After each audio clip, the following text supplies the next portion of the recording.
The death of God is about the drying up of a horizon of meaning and of a whole form of human life. Where do we stand in the illusion it makes? What kind of space are we invited into?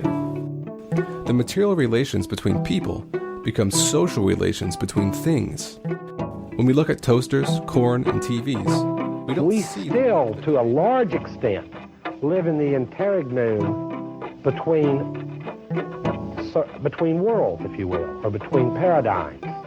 Not many people in the history of the world have faced that. Zero Squared is the Zer0 Books podcast. Martin Frederiksen is the author of the book An Anthropology of Nothing in Particular, which came out from Zer0 Books in August of last year. And he's the guest this week as we discuss the group of nihilists he studied and their commitment to, well, nothing. It's Wednesday, January 23rd, 2019, and I'm Douglas Lane, the publisher of Zer0 Books and the host of this podcast. If you're listening to this through our Patreon feed, you'll hear about an hour conversation between Martin and me. You'll hear me try to pin him down about just what these nihilists and their commitment to nothing means. And you'll hear his continued insistence that they don't have any meaning at all. If you're listening through our regular feed on Podomatic or Blueberry, you'll hear about a 10-minute excerpt. Patreon subscribers get access to 2 podcasts every week, Symptomatic Redness and Zer0 Squared. And if you're listening free, you'll get access to one or the other podcast every week. I hope you enjoy them.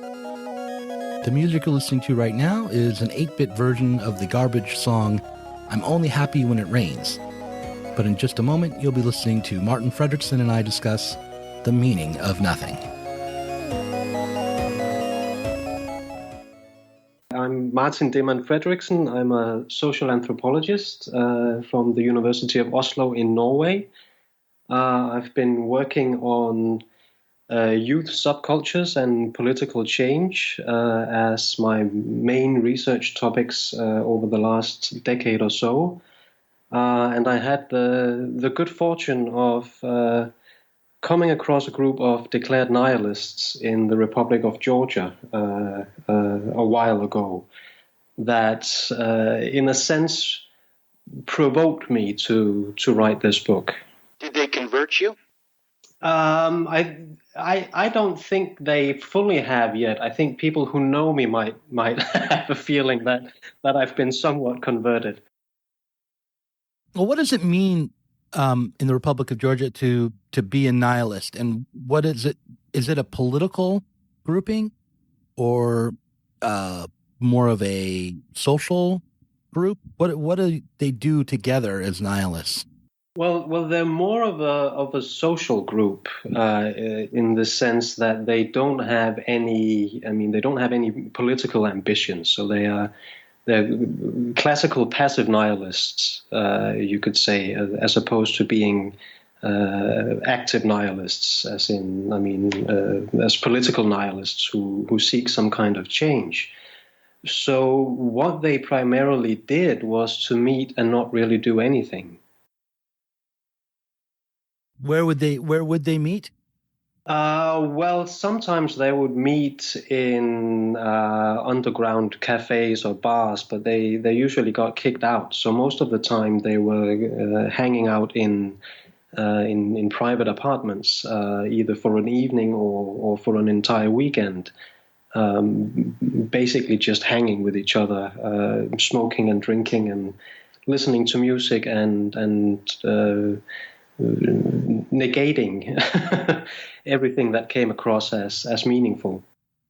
What separates this group of nihilists from just the usual clique of, male friends that might get together to, maybe cause a little trouble and drink and have a good time? I think one thing, I mean, there are certainly overlaps, that should be clear, but I think one of the things that separate them from other kinds of group and other groups that I've been part of, I mean, privately, but also in relation to research, is that they were first of all, actually surprisingly diverse. I mean, it wasn't just a male universe. I mean, there wasn't any. There was age differences between them. They had different backgrounds in terms of what they did for a living, and they would. I mean, it was a group that that it didn't stay the same. I mean, it would sometimes be different people who came, and some would come and stay along for a few months and then kind of slip away and maybe come back or maybe disappear. So it wasn't like a solid friendship group in a classical sense.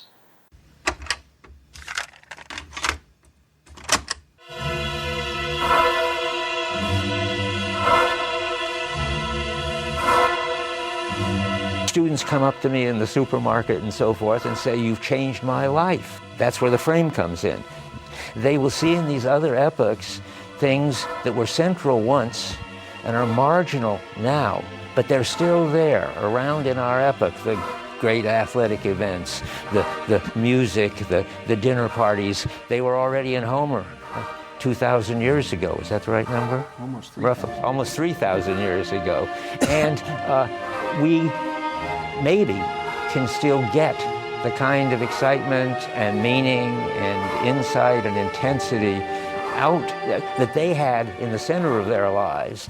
We can find it in the margin of ours thanks to these great works. And then, and that's a whole other story, which I don't know how to do, but they will have to learn to do, develop the skills for bringing back these marginal practices and putting them in the center of their lives so that they again have what the earlier people thought of as their gods.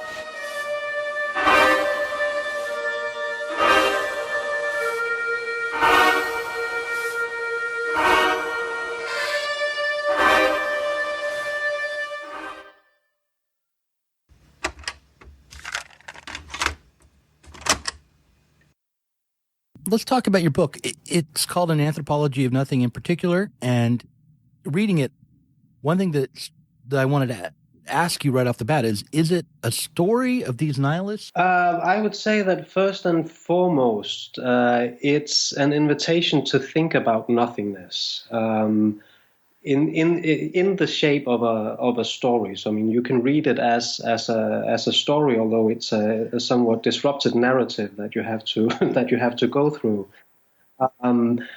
But it certainly also have an aspect of critique. I mean, it originated basically as a self-critique or as an obstruction that was given to me that I kind of became intrigued by, in the sense of critiquing what I had been doing myself in my previous research in terms of both writing and theorizing. And ways of writing and theorizing that I felt were relatively common, I mean, within my own field of anthropology, but also, in a sense, in the social sciences more general. What was it about encountering the nothingness of the nihilists that set you on your heels when it came to your own practices as an anthropologist? What did you have to question? Well, it originated from one of them having read a book I had previously written, also about a group of young people in Georgia, a group of unemployed young men who were engaged in various forms of criminal activity, and who also really didn't do anything. But I mean, they didn't have anything to do, but they wanted to do something. They wanted to create lives for themselves. And the first thing I was told was why I always, or what I was asked was why I always had to kind of cram meaning into everything.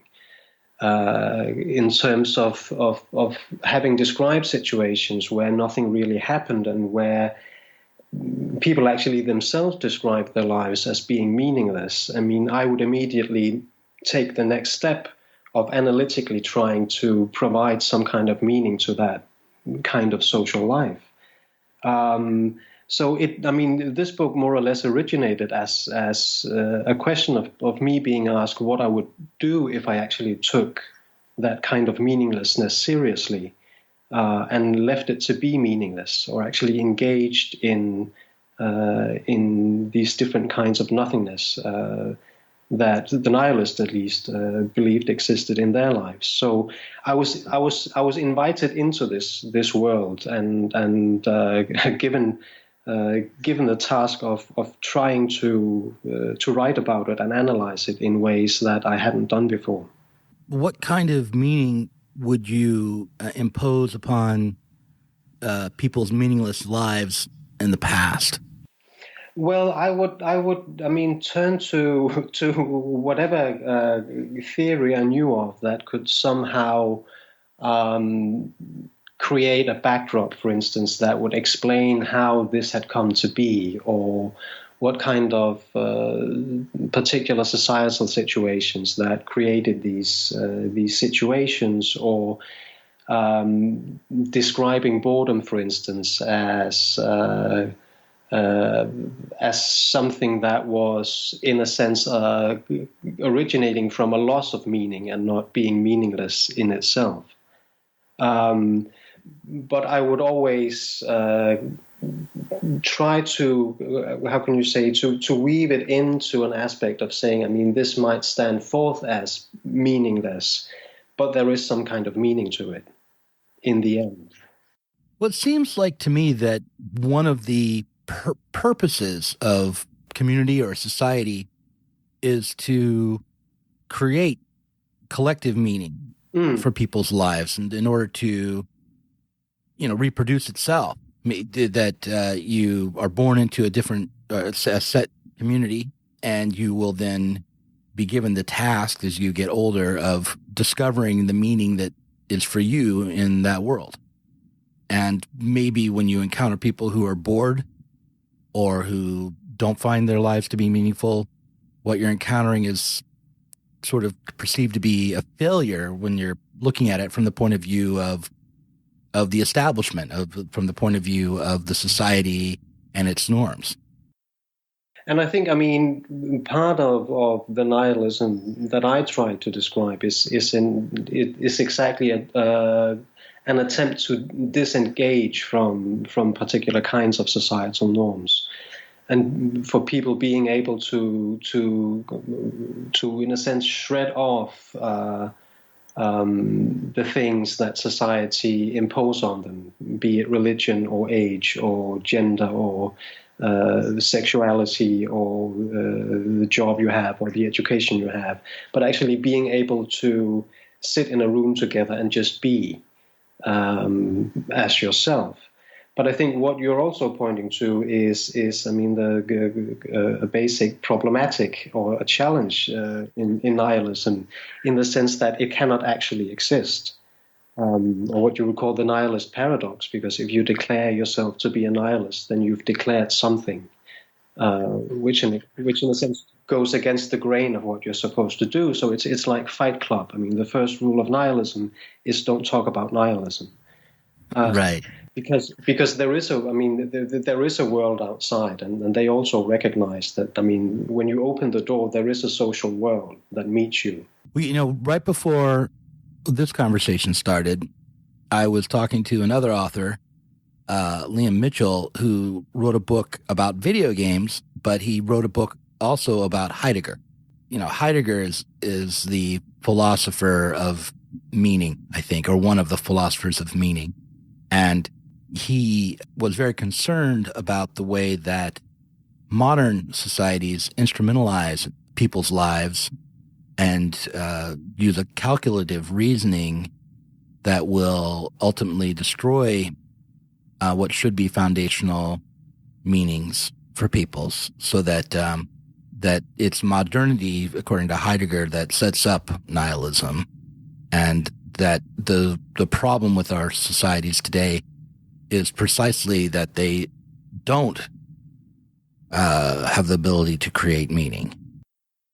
Yeah, and I think if you look at the political landscape today, or if Heidegger looked at the political landscape today, he would find an affirmation of many of his thoughts, because you can see traces, I would say, of more of the political nihilism, certainly at stake in many places of the world, where people disengage from politics, or where politics, in a sense, has become what Katrine Godfredsen and I talk about in our previous book on the Rose Revolution and the afterlives of revolution, as a kind of forms without content, where there isn't really anything. I mean, the meaning that people expect from society is somehow not there. Right. Do you believe that this condition is caused by modernity, or do you think that it is a trans-historical condition? I don't think it's created by modernity. I think there's certainly a heightened sense of it in modern times. But I think the way people have related to the question of meaning, which is also, I mean, what Heidegger describes, is something that has roots far beyond, or much further back than that, and that this relation between nothingness and something or somethingness is something that people have always considered, and actually is something that forms the basis of how we perceive ourselves. Not as oppositions, but as something that is concomitant. I mean, the nothingness and the somethingness. Well, Heidegger's really interesting because he is so focused on finitude and on nothingness, and yet he is also aiming at developing a philosophy of rootedness and contemplation and meaning.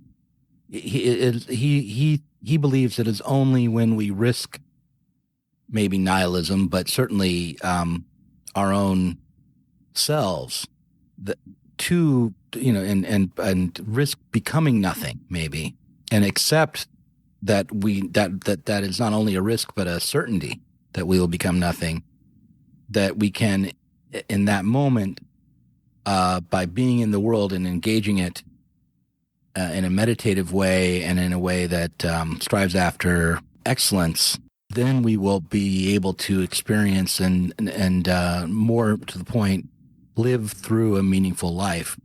The nihilists would, I think, oppose this aim. Well, in a sense, they would and they wouldn't. I mean, Heidegger certainly has, as you says, this obsession with finitude, and says that, I mean, the reason why we are aware of ourselves is because of our awareness of nothing, of our own annihilation, and that it's this angst or this fear of nothing that actually creates something for us, that creates the self-awareness that Dasein is. So I mean, his question of why is there something instead of nothing ends up with an answer being there is something because of nothing. I mean, there couldn't be something without our idea of finitude and our idea of having to do something with our lives. I think to some extent the nihilists would follow him for the first part of that argument, in the realization that nothingness is, but that this movement through somethingness will not change that. Not that nothingness, I mean, nothingness will still kind of take center stage. There's a book by one of my favorite philosophers. His name is Zizek. You probably know him. Yeah. And he wrote Less Than Nothing. And I think of him as definitely an enemy of Heidegger, or that he would think of Heidegger as an enemy. And what's interesting is how often Zizek will make the point that he does not believe that there is a substantial nothingness, that there's a mystical substance of nothing that we should strive to embrace, that he believes that there is a gap that is virtual. Sometimes he'll say that kind of thing, or he'll talk about parallaxes. I think that a lot hinges, actually, strangely enough, on how you relate to nothingness and how you instantiate nothingness or substantialize nothingness in your philosophy. If you end up embracing nothingness as a kind of substitute God or a force that can be described in a positive sense, then you will often end up like Heidegger, which is on the right. And if you hold on to nothingness as something more like what Zizek describes as a gap or a structural necessity for positive life that has no significance of its own, which is not a substance, you may end up on the left, as Zizek does. Yeah. And I think nihilism would somehow disagree with both of them. I mean, I think nihilists would say you're both taking nothingness too seriously. I mean, nothingness shouldn't be valued higher than anything else.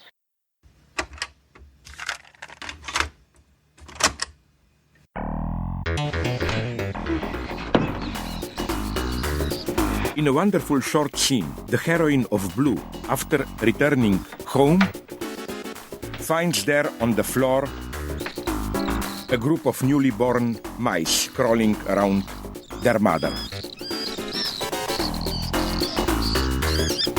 This scene terrifies her. She is too excessively exposed to life in its brutal meaninglessness.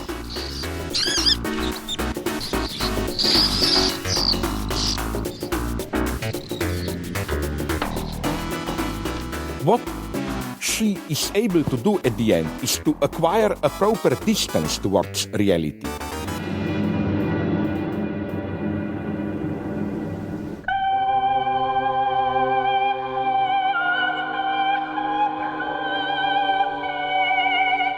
This is what happens in the famous circular shot where we pass from Julie's face while she is making love.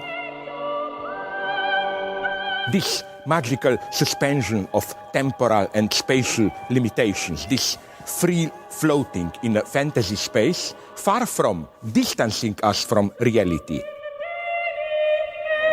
enables us to approach reality. She is putting together the coordinates which enable her to experience her reality as meaningful again.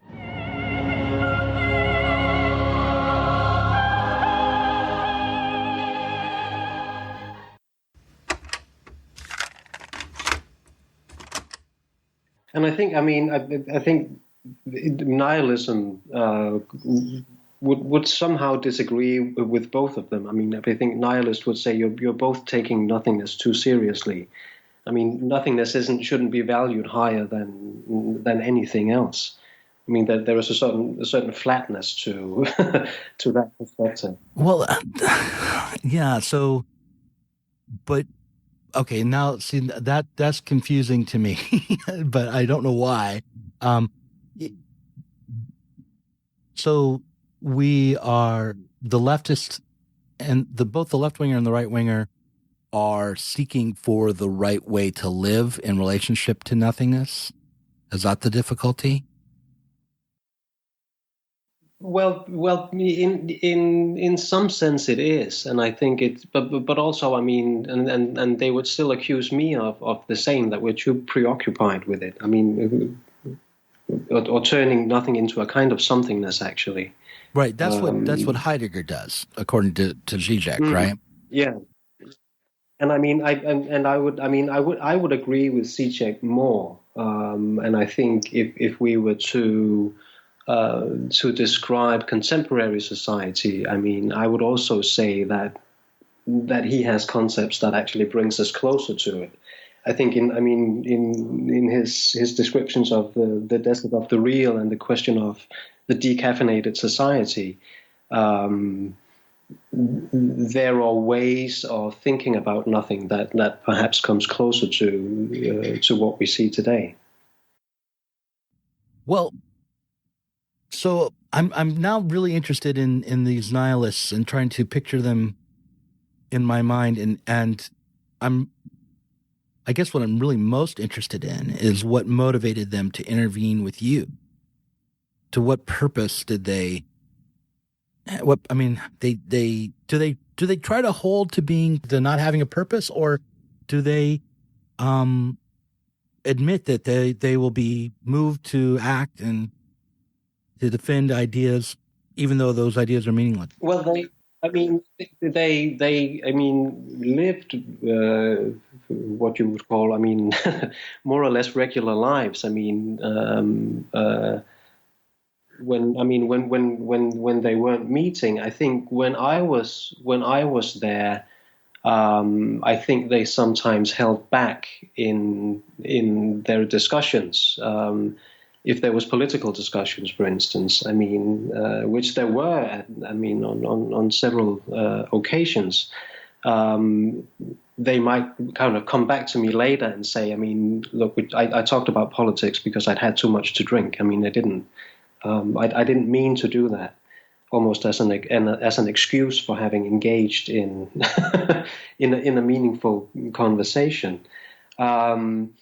But it was a strange kind of field work to conduct because I wasn't allowed to interview them. So I could interact with them in the way that they interacted with each other.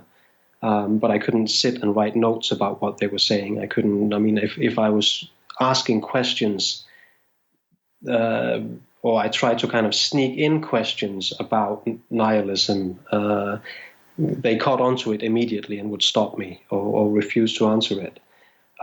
Because I was allowed to just describe what they were doing or what they were not doing. Were any of them philosophers or interested in philosophy? A lot of them were interested in philosophy, and I think have probably read more philosophy than I have. And some of them rarely opened a book.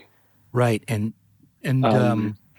so it was not that they arrived at their nihilism through philosophical speculation or argumentation. No. And there weren't, I've never experienced any, lengthy discussions of nihilism as a concept or nothingness as a concept. It was something that they lived. It wasn't something that they talked about. Right. So how did they practice their nihilism? You kind of started to describe it to me, but can you give me an example of a moment where you could say to yourself, they're doing that because they're nihilists? Well, I think, we started out by talking about, this could just be a group of people who know each other, who sit on a Friday evening and share a bottle of vodka, which also happened on multiple occasions. But then usually, either they would stay in the same apartment or we would stay in the same apartment overnight and then spend the entire day after that together, more or less just sitting. And not really doing that much. Maybe listen to some music, or maybe there would be a movie in the background. But whenever someone would, that would usually be me, suggest that we do something. That we could go outside, or we could go to a cafe. It would kind of be stopped because why would we do that? Which was a kind of, the engagement with just being or with just sitting. But it would also come up in, if there were discussions about something that verged upon being political, it would usually be more or less shut down. Or if there were discussions that had to do with identity, for instance. I mean, it would be negated, or it would constantly be questioned why that would be brought up, or why an aspect of a particular person would be brought up as being relevant. When you say identity, do you mean an individual's identity or group identities or racial identity? What do you mean? Well, it could be individual identity, but also group identity. I mean, it could be religion or nationality or gender or sexuality or race or whatever it might be. That if these words were kind of fell into a conversation, they would kind of be thrown out again. Right. But I mean, in a sense, it created kind of a strange sense of equality. I mean, that there wasn't anything that kind of distinguished people from each other.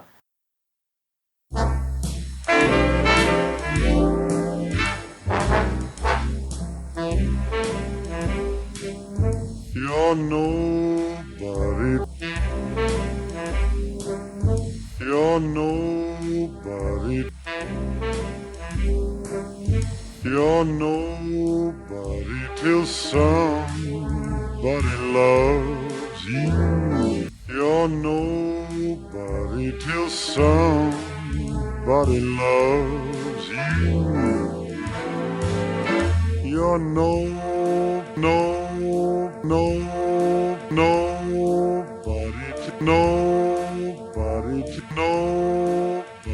till somebody cares.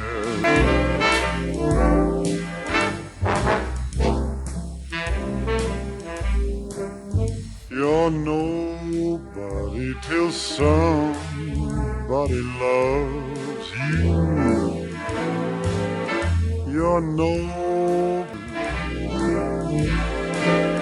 You may be king, you may possess the world and its gold. You're nobody till somebody loves you. Just talking to you about this, I'm frustrated. I think I wouldn't survive a minute with these people. But I feel as though there's something here that I want to. Whenever I start to feel like I've got a grip on what they're doing, what happens is I think to myself, oh, well, if I say that I understand what they're doing and why, then I'm being impolite even. Because like, oh, well, this seems like a spiritual practice to me. This seems like very much an intentional, meaningful practice, just like meditation might be. To try to clear away all thought is a long-standing kind of spiritual practice, is it not? So how did they avoid the trap of being Buddhist or something, or spiritual? I would say cigarettes and alcohol.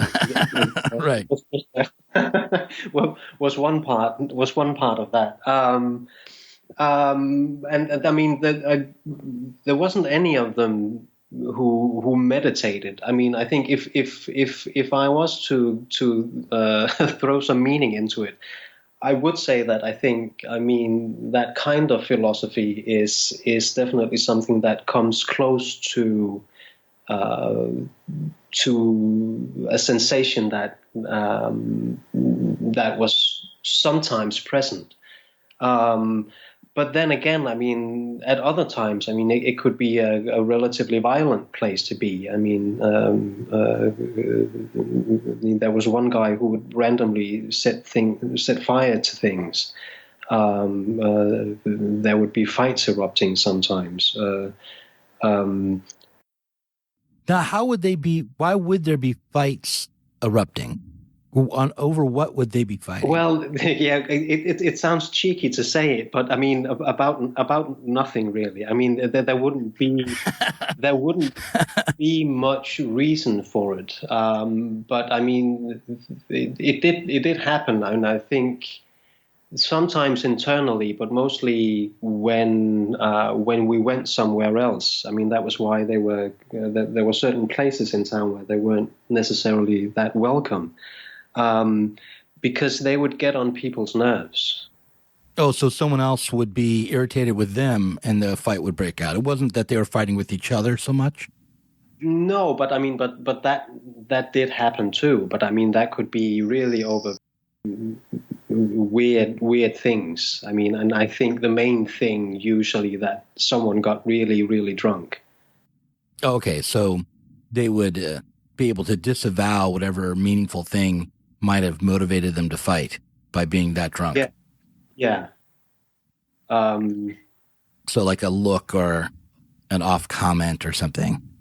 Yeah, if you if someone stared too long, or if you put on a song that didn't sound good, or I mean, it could be relatively petty stuff. But it would be, I mean, it would always kind of be leveled out as not having any particular importance.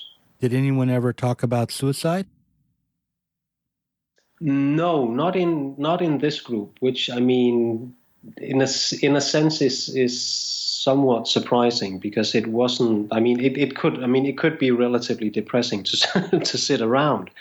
At the same time as it could be really pleasant. You said before that they came from all different walks of life. Were any of them particularly successful career-wise or monetarily? Were any of them rich? No, not rich as such. I mean, some had more money than others, and there would be there were certainly some who chipped into whatever was being consumed more than others did.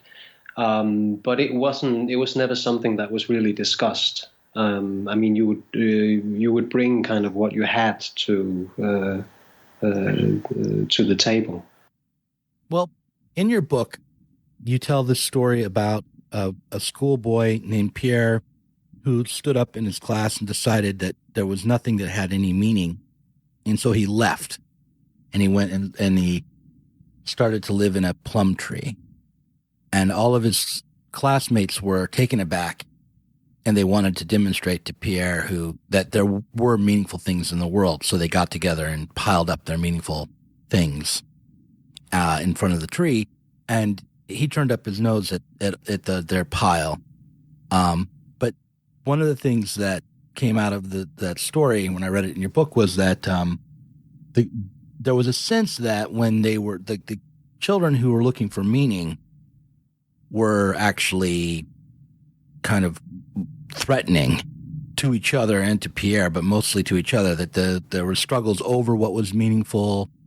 There was a call for sacrifice, because if you're putting your meaningful object on this pile, then you're giving something up. Somebody cruelly made their friend sacrifice their hamster on the pile, and it was a cold time of year, so of course the hamster didn't last very long. But would you say that Pierre, in his sort of blissful detachment, is a good way to understand what these people who were nihilists that you really encountered were like? Because Pierre almost seems beatific, he almost seems Christ-like in a way in his abdication of meaning, but it doesn't. These people that you're describing don't seem Christ-like to me. They sound like drunkards who are making excuses for their own inactivity. Well, I think there is definitely a relation, I think, between them and Pierre in this constant negation of the pile, and in this, I mean, not really having to talk very much to these other kids about what they're piling on to, or what they're piling on, because they're so busy amongst themselves discussing who has the most meaning or what's the most meaningful. which is, I mean, which is also kind of a basic point in this nihilist perspective, is that, I mean, I might be able to put something on that pile, but that doesn't entail that it's meaningful to you. And it would, I mean, it will never be meaningful to Pierre, probably, and I wouldn't. I mean, having read the that full novel, I wouldn't dare to put anything on the pile because I know how it all ends. But I mean, but this group of nihilists are definitely could definitely be seen as sitting on the branches of this plum tree, looking out at a world desperately worried about meaning and saying, well, I mean, why do you care? I want to insert a philosopher into this story and suggest, like Descartes would approach this kid Pierre and say to him, you are a thinking being. Not that there's an object, but that there's a relationship to the world and a position that he's in that is meaningful. That he can't help but also have objects that are meaningful to him in the world, like the plum tree. Yeah, and that he has a position, and he has a relation with these other kids, even though he would, somewhat negate it, but the relation is still there. Which again, I mean, points towards this paradox of nihilism, that it, in a sense, it can't really exist. I mean, in its extreme version, I mean, you can't really do it. Yeah, and you could reach for the finitude, and then that would be it. But I think it would also be a misconception of nihilism to say that, I mean, that you have to go for that extreme in order to be a nihilist, because it's not really a philosophy. I mean, and it's not an ideology. I mean, I think you can at most call it a perspective. A couple weeks ago, I watched an old American movie called Rebel Without a Cause. There's the rebels, there's the teenagers who are rebelling from society and who are having real difficulties with each other and with the meaning of their lives and with their parents. And James Dean, is the quintessential rebel without a cause, doesn't know who he is or what he wants or how to behave, really. But there's also, in that film, these moments, just one particular moment, actually, where the meaninglessness of the modern world is expressed in the planetarium, where they describe, the scientists there describe the end of the world to the kids as a part of the lesson on astronomy. And he says, in the future, in billions of years, the bright star will be seen in the sky, and as it gets bigger, I don't know, the oceans will dry up, or the life on Earth will start to end. And from the perspective of the cosmos, man's beginning and man's end will have been but a moment, signifying nothing. And that's the lesson that they're taught. The only school lesson that you see in the movie. Does that inform their nihilism, this understanding of themselves in a universe that is so huge as to be indifferent to humanity? Well, in some ways it does, and I think it is inherent to nihilism to have that part of it, and to say that, I mean, at its basic level, I mean, humanity is first of all, I mean, here for a very short time, and not really here for any higher reason than anything else. I mean, the cup on my table, that's a bad example, but I mean, all other living organisms are here at the same level as we are. I mean, we're born, we recreate, and then we die. And then that's it. And it's a sad story, but that's the story we have. if you were to go into one of these meetings and say, I discovered Jesus Christ as my savior, you're probably not going to be accepted there anymore, right? They don't want you around. They probably wouldn't want you showing up anymore. Like if you have a religious impulse. No, then I think that would probably be one of my last evenings there. Then I mean I don't think that would be it wouldn't be cause for an invitation to come back. Well, what is stopping them from taking a Kierkegaardian turn and believing in God because it's absurd and there's no meaningful reason not to? Well, I mean, they could in some sense, but I think it would be they could also change their T-shirt. I mean, I think if someone was to come in and really be truly converted, that would be interpreted as having engaged with something. I mean, unless there was at least that kind of ironic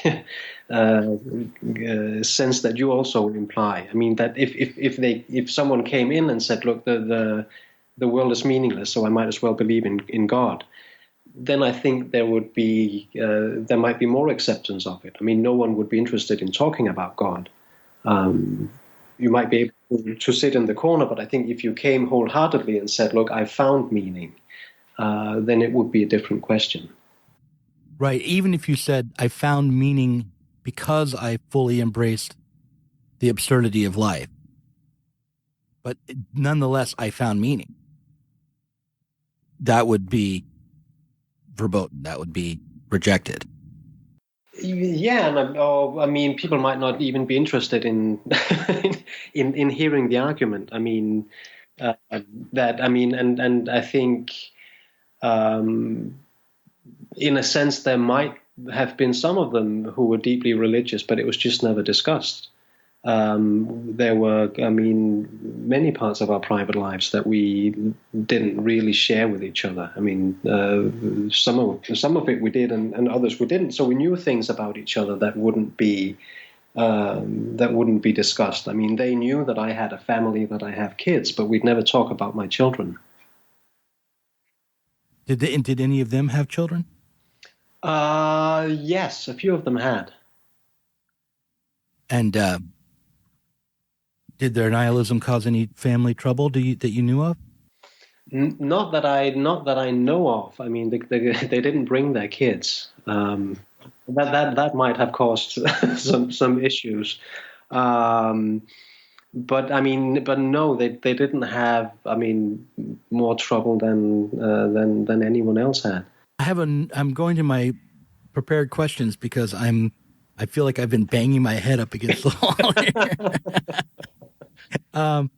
So can you explain what dusting can tell a person about meaning and nothingness?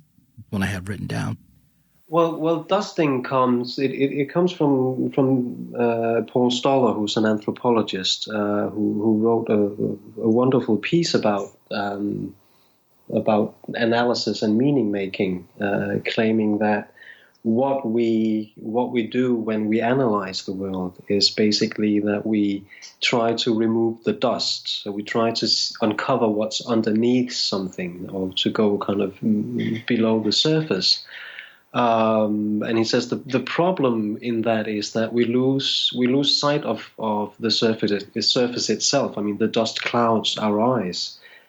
Because we have this inherent idea that there must always be something behind a particular phenomena.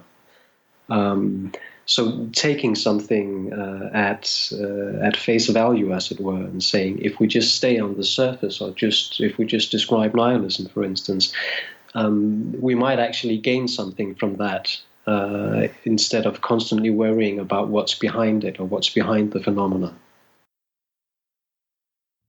Right.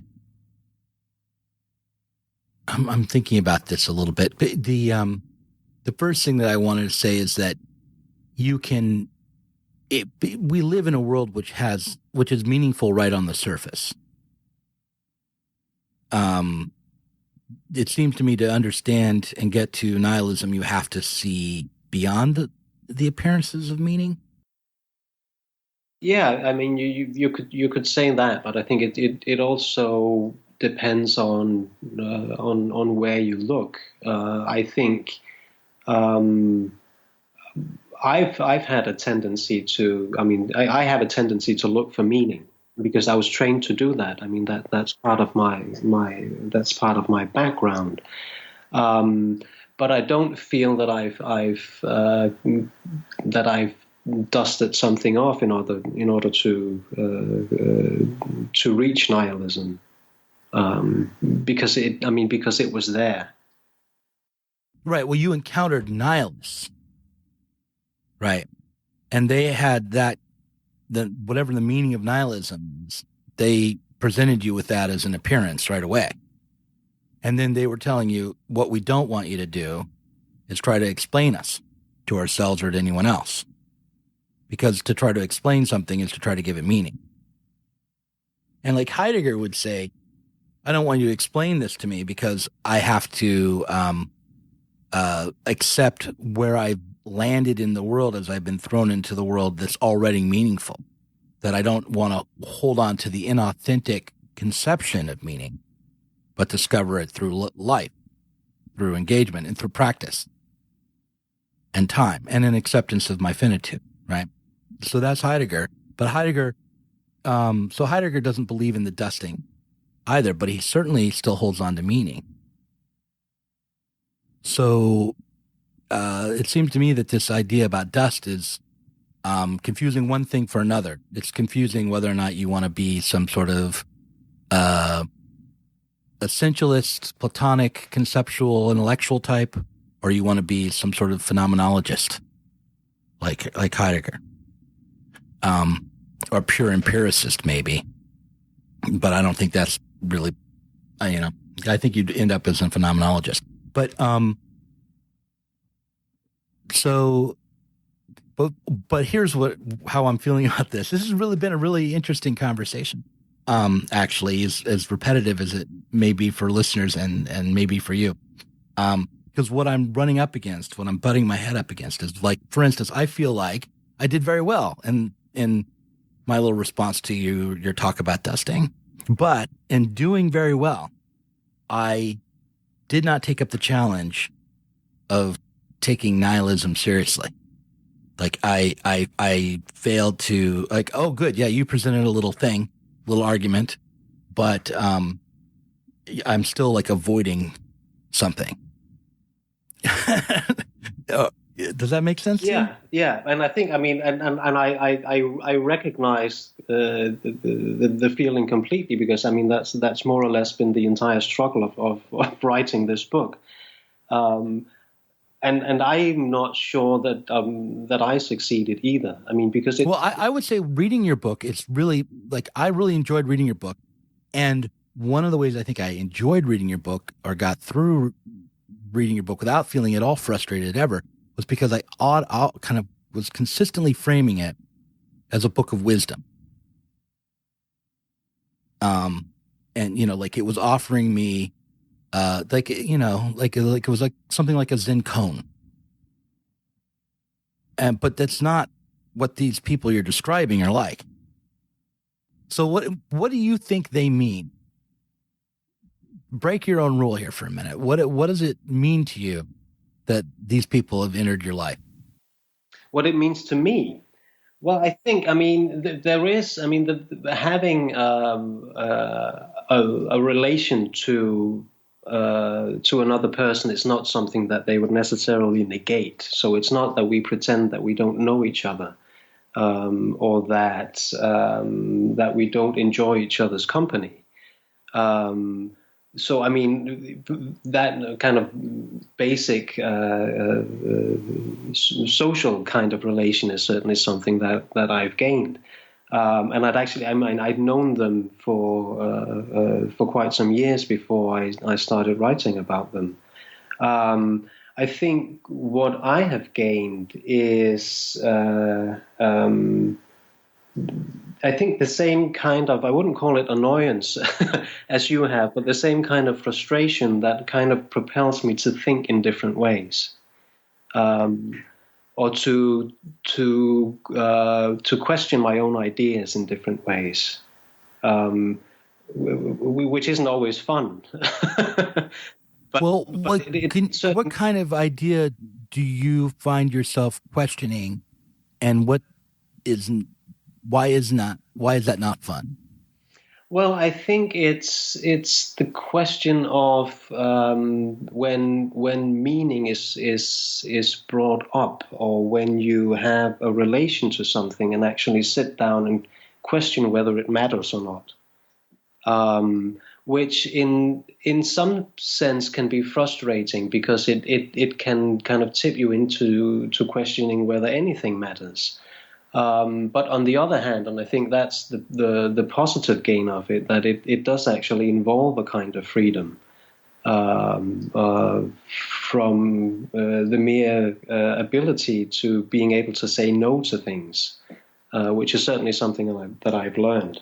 I'm just gonna lay all my meaning out here for you at the end here. Do. So, like, I come at philosophy and politics these days, and I didn't originally, but I come at these things as a Marxist. For me, being a Marxist, understanding Marx's critique of political economy and understanding the need to develop a world that is run on a different basis than it's run on under capitalism, has two effects. One is it gives me a project in the world. The other is that it gives me a sense of meaning, even though it's one that's constantly under revision. So I will try to imagine a society that's based on something other than the society I'm in now. And that imagining itself, that forward momentum, that sense of progress towards not a known end, but a kind of emancipation, is what's meaningful. You know, and I imagine it in all sorts of ways. Like, we could develop to be the kinds of peoples that can travel to other stars. We could also make our life more like art, rather than kind of dreary struggle for mere survival. We could make it into something more like a game. And to do that kind of move, you do have to accept a nihilism of sort. You have to at least take things more lightly, because I think, and embracing finitude might be a part of making your life into a kind of art. But I still, I think, cling very much to this sense of meaning, that is part of the Enlightenment project that, Marx was a part of. So I'm not sure why I'm telling you all that, except to explain what you're up against in this conversation that we've been having. No, I'm part of the exact same breed in some way, and I think what this particular kind of nihilism is up against is, it goes further back than just Enlightenment. I think with Enlightenment, meaning came came into the picture as a relation to knowledge, to rationality, to what humanity could do. But before that, it was a question, at least in the European context of Christianity. God was what was meaningful. And there are several other authors who have argued that the reason why we have such difficulty with the notion of nothingness and the notion of meaninglessness is that it's, historically it's so inherent for us that it's a bad thing. That it equates something extremely negative. But then, if you jump even further back to ancient Greece, nothing was not a problem in the same way. And it was discussed in completely different ways than it is today. When the Stoics talked about apatheia, today we would translate that as being apathy. The doing of nothing, but they actually talked about it as a question of tranquility. But I think, roughly speaking, more or less from when Christianity entered Europe, I mean, meaning has come to occupy a very central place.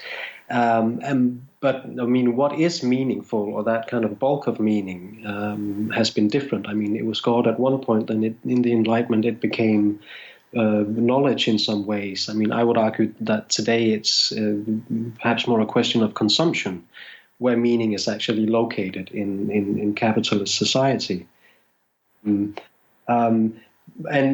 even though, I mean, whether you're for or against that kind of meaning, I mean, the idea of meaning is something that we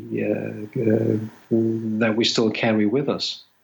It seems to me that the idea of doing nothing as a kind of leisure, doing nothing as a way to escape from having to do something for society or for the engines of production, that I can see that as having a positive, tranquil quality. And not only that, but it's sort of those who could have the freedom to do nothing that became philosophers.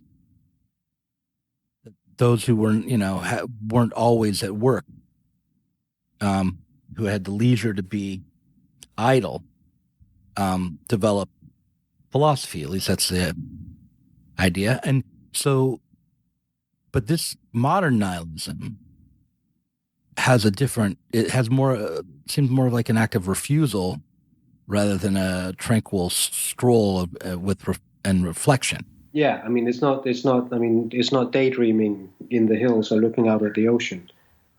Right. It's drinking a lot of vodka, smoking until you cough up a lung. Yeah. And maybe picking a fight. Yeah.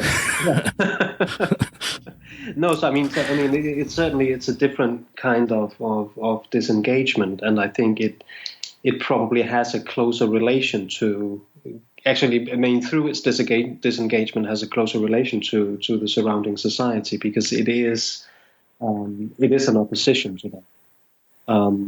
But it's a kind of opposition that I think will never become societal. I mean, because you can't really turn nihilism into an ideology. Well, you can say, I mean, American politics has aspects of nihilism now, but I mean, it doesn't do wonders for society that happens. No, it's not good when that happens. Which is why I think this injunction to not explain is maybe a conservative move. It's like saying, we're rebelling. We're a subculture. Don't try to understand us. Because if you do try to understand us, then you're going to put us inside some other context than the one that we're creating here, which we've created. So it's like the ultimate occult kind of grouping, right? You cannot speak of what is making these people cohere. There was this guru in Canada who I don't know if he's still doing it, but he used to hold these seminars or, I don't know, sermons or something, where he would bring everyone together and he would sit on stage and he would say nothing for the longest time. Every once in a while, a cryptic word would fall out, and then people would ask him questions and he would listen to their question, and he would wait like 2 minutes, and then he would say something monosyllabic. And he made millions, he had a huge following. Because by creating that absence on the stage, he actually also almost automatically created a deep sense of meaning, and people filled it in. But it sounds like these people are not letting that happen either. No, I mean, it's not. I mean, they're not. I mean, they're not openly inviting people in, and they're not. I mean, they would definitely never preach it. And I think that's. I mean, that is definitely where. I mean, the passivity of that kind of nihilism comes in. I mean, I imagine myself as like a news reporter working in some local news station, right? And I get a report of nihilists. You know, how am I going to pitch that story to the local news, to my editor? It's like, oh, there's a social malaise. There's a, you know, probably has something to do with the economy. And that's what I want to say. I'm basically I'm describing this dumb reporter, but that's pretty much what I am. So tell me, why is that the wrong approach? Well, I mean, I think if I was talking to a reporter, I would say, I mean, you could try to get the story, but they'd probably not talk to you if you came if you came with that approach. So, I mean, it would be a hard sell to the editor.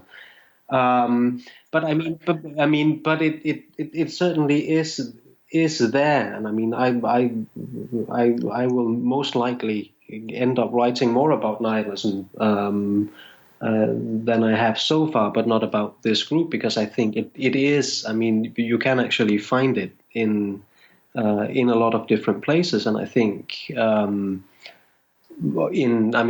a broader perspective, there are consequences to the fact that some groupings behave like this for good and bad.